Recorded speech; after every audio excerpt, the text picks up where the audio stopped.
এখন আমি যে পার্সেলটা ডেলিভারি করতে যাইতেছি, এই কাস্টমারটা আপনার বরিশালের এরিয়ার মধ্যে পড়ছে।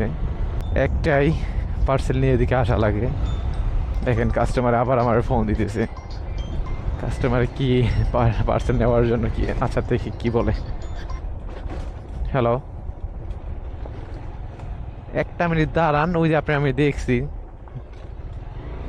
রাখেন, মানে আমি ফোন দিছি 1 মিনিট হয়েছে, সে মনে হয় 30 সেকেন্ডের মাথায় আবার যে সে ফোন দিছে আমারে। 500 টাকা।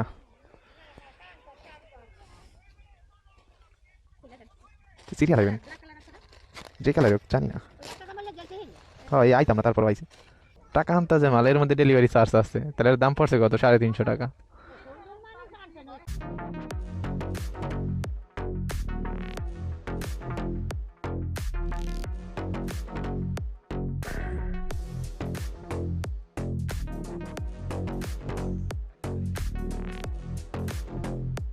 150 টাকা। নেন, ঠিক আছে একেবারে। 330 টাকার একটা 2 পিস।